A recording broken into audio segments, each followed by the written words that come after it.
there was an exchange between America's new President Joe Biden and Chinese President Xi Jinping. How are you seeing the relationship between Washington, D.C. and Beijing change and evolve over what we saw over the last 4 years under President Trump? And how does that impact India's relationship with Beijing and how Beijing perceives New Delhi? Yeah, good question, Rahul. Surprisingly, I think you'll see a lot of continuity actually between the Trump administration's approach to China and the Biden administration's tendencies. I think there was a concern that the Biden administration would try to revert back to some of the more cooperative elements of the Obama administration with China. But I think the last 4 years have changed that.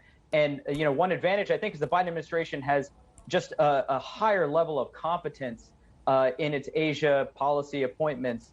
And so, we may see a much more effective attempt to confront China at these friction points. I mean, look at Chinese behavior across its eastern flank, western flank has been exceptionally aggressive over the past year.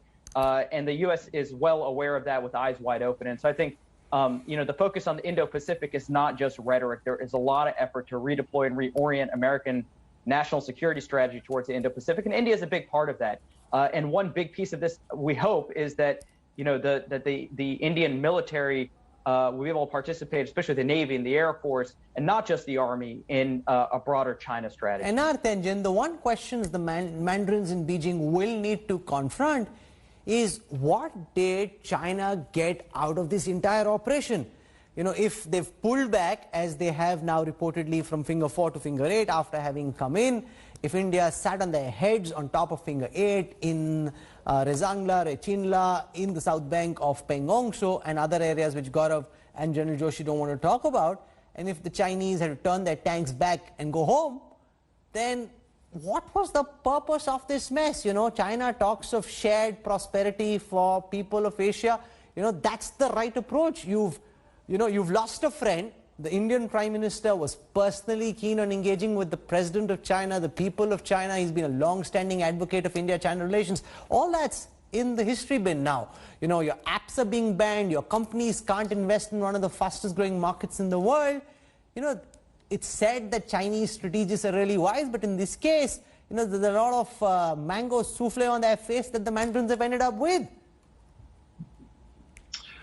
Well, quite frankly, I do think it's a shame that India and China don't get along better. But from Beijing's point of view, what happened in Jammu and Kashmir, not internally, but in terms of redrawing maps, the statement by a senior minister in the Lok Sabha saying that he would not rest until he got lands that are held by China back. And, the infrastructure building made China, aware that maybe something was going to happen. So from China's point of view, all they wanted to do was show resolve, that they will not be pushed around, that their territories are not up for grabs. They don't want a repeat of 1962.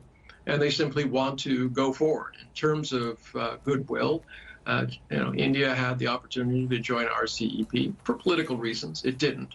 But this is not a situation where China is always the bad guy.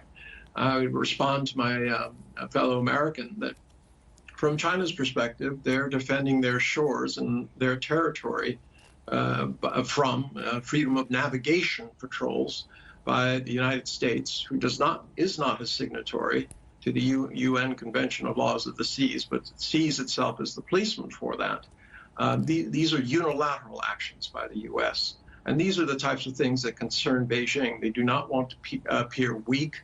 They do not want to think that people to think that the U.S. or any country can walk into its territory. It's been very clear about that in the North Korean, South Korean war, also in other